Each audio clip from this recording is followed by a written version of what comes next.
everyone, and welcome to today's Visibility Check.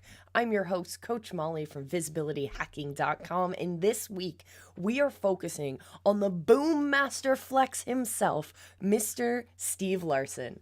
Yay! Round of applause.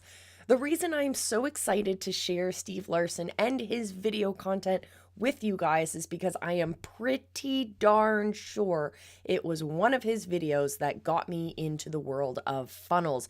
He is the reason I am here. I am doing what I'm doing, so I have to give him full props and mad respect for the hustle that he puts out there. Yes! So exciting. So day 2 is where we talk about sharing and teaching, and Steve is pretty fantastic at that. I don't know if he would ever call himself a teacher, but he uses a lot of very simple principles that we use in the world of education and the world of adult learning, and he uses them in his marketing materials. So let's dive in and check out what exactly I'm talking about.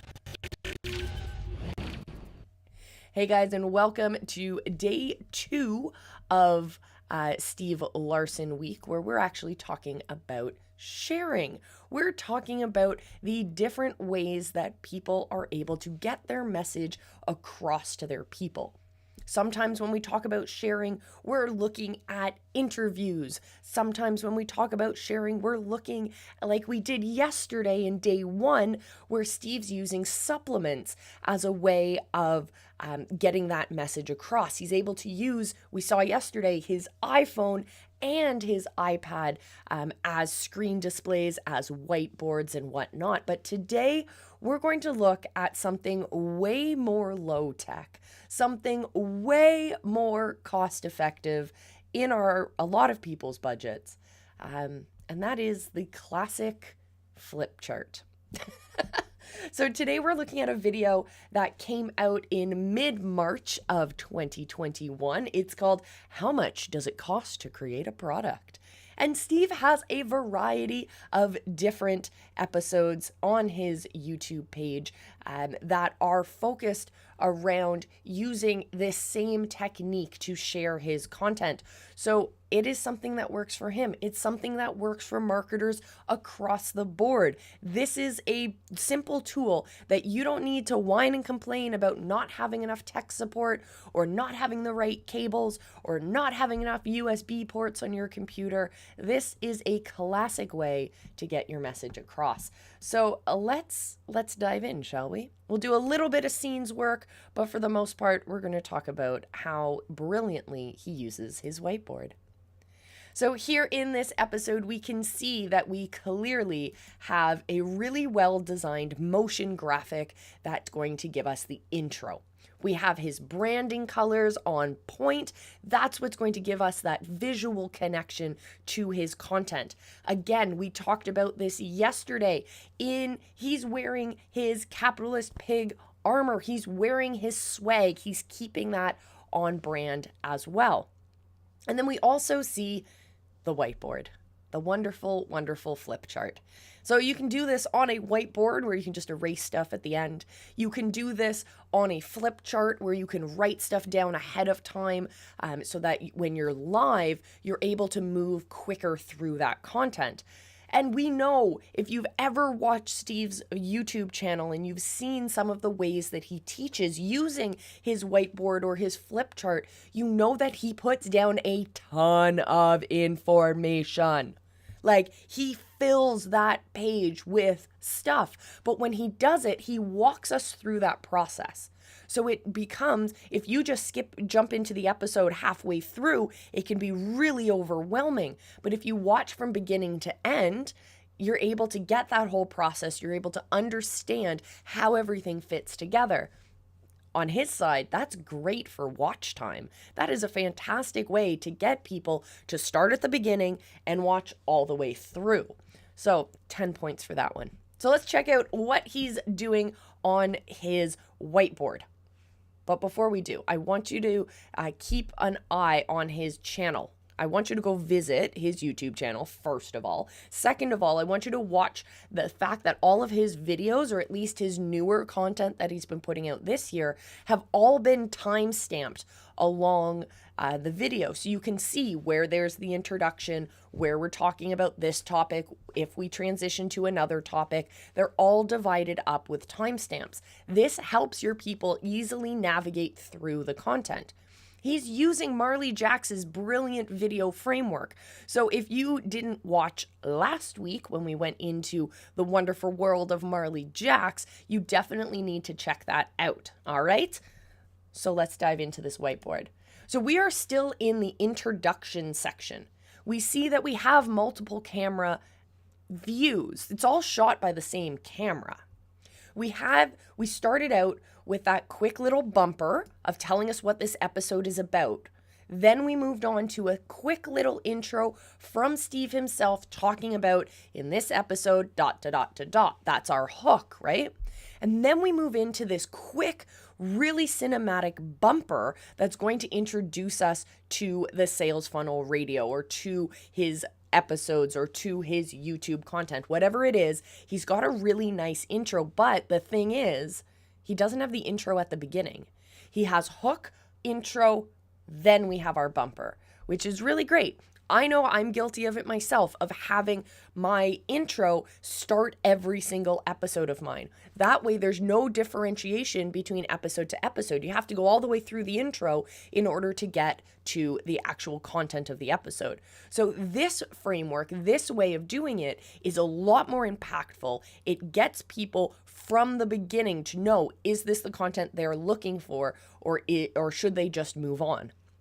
Remember, YouTube is a search engine. It's a search engine that happens to give us video content.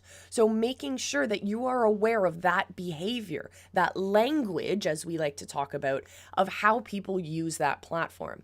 So when we're on YouTube, we want to make sure that we're titling things in a way that are going to grab their attention, but also tell them what it's about.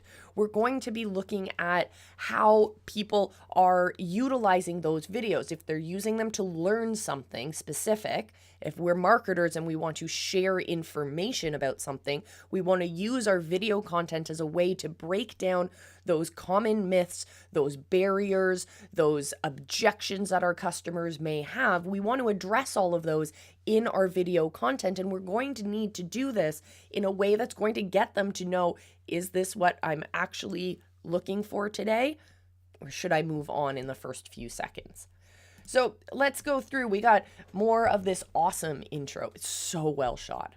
And then, bam, we have the moving object, or the energy-inducing motion graphic in the bottom right-hand corner, where it's just his name. Super simple. It adds that visual effect, but it doesn't clog up the space.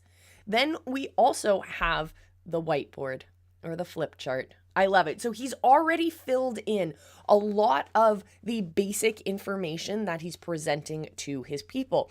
So when you're skimming through the video and you see just the beginning, you know, all right, well, we're talking about the cost to create things. I knew that from the title. But we're also looking at, there's cost to fulfill, and there's time to fulfill, and there's prices we have to talk about.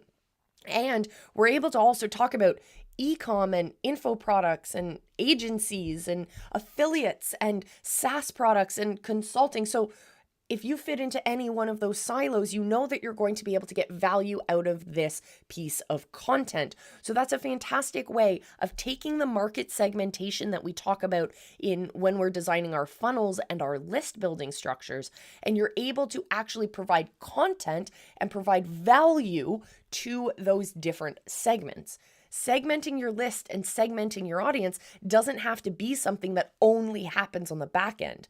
It's a way of speaking, again, the language of your people. So that's pretty cool. So let's scoot through and see how, as he's continuing to talk about his content and talk about this process he's using, this now, if we skip forward in the video, we can look at this whiteboard and go, I have no idea what he's talking about. I have no idea what he's talking about, but it looks really interesting. There's stars, there's arrows, there's certain sections that are highlighted. Well, I definitely want to make sure that I'm going back to the beginning of this video and I'm going to watch that whole piece of content. So it's a beautiful way of, in many cases, it's a reverse, or it's a play on the Catherine principle, right? The Catherine principle is busy background, keeps the eye centered. In this case, the Steven principle, or the Steve Larson principle, would be busy whiteboard, brings people back to the beginning of the episode so that they're watching more of his content. I would be super curious to know about watch rates on his content. Are people dropping off? Are they watching the whole thing? I'd be super, super curious to see if the, let's just call it the Larson principle. If the Larson principle plays out. Then we see that this is the giant section of his video called cost comparison. And now we're going to jump into a section called value ladder. And again, we have more calls to action. We have more motion graphics that are encouraging people to interact in the comment section. This is driving that engagement. We talk about engagement more on day 3 of the framework, but I want to draw your attention to those simple little moments that you can start putting into your content already. So we know that when we go live, we always say, I want you to drop your this in the comments. I want you to engage in the comments. But in our standalone, in our evergreen video content, are we doing that as well? Are we creating those moments, both auditorily by speaking it, as well as having that visual cue? So let's check out this value ladder section and see what we're doing. So he draws out his value ladder. It's always a wonky steps. I love it. Very much a fan of this. And so he's connecting again all of that same content back into a second section of his video, which is great because if you're an entrepreneur who's like, I don't need to worry about all this SaaS and consulting stuff, that's not me, but a value ladder, that is something Russell Brunson has told me I need to work on. So I can just skip straight forward to that part of the video. So when we're creating our shows, when we're creating our content for the world, using a framework and following a framework is super important because it allows you to segment your audience, to speak to them in the language that they need to be spoken to, as well as create resources that they can then find their way to. Self-directed learning, as we like to call it, in the world of education. Creating those opportunities and those paths and making it a path of least resistance for them to choose that direction on their own. So if you're like, I am on this mad search for everything about value ladders because that's my precise focus I need to be working on in my business right now, well, you can go through a great YouTube channel like Steve's and find all of those golden moments that speak to that same topic. Pretty fantastic. So guys, that's all I have to say about Mr. Steve Larson and his whiteboard. I could talk a lot more about his whiteboard, but we're going to leave it at that. Thank you guys so much for joining me for day 2 of Steve Larson Week here on the Visibility Check. I am beyond excited to dive into the engagement framework because, as I said at the beginning of this video, I got hooked into this world from Steve Larson, and he has only improved in the past few years that I have had my eyeballs on his content. So we're going to break some of that stuff down. We're going to look at what he does so well to build that community, to drive that engagement, and to ultimately move people up his value ladder. I've been one of those people who has happily moved up his value ladder, and it's because of the quality content he provides. It's because he is incredibly passionate about what he's putting out to the world, and he is driving, we talk about drawing a line in the sand, and making that line really differentiated so that your people choose what side they're on. No, no, no. Mr. Steve Larson draws it in cement and then builds barriers and makes sure that you make that decision. There is no flopping from side to side. You are either a member of his community or you are completely against him. And it's pretty amazing to see how he uses that to his advantage. So join me for day 3 of Steve Larson Week, where we will be diving in to more of his engagement. Until then, my friends, remember, I love you and be excellent to each other.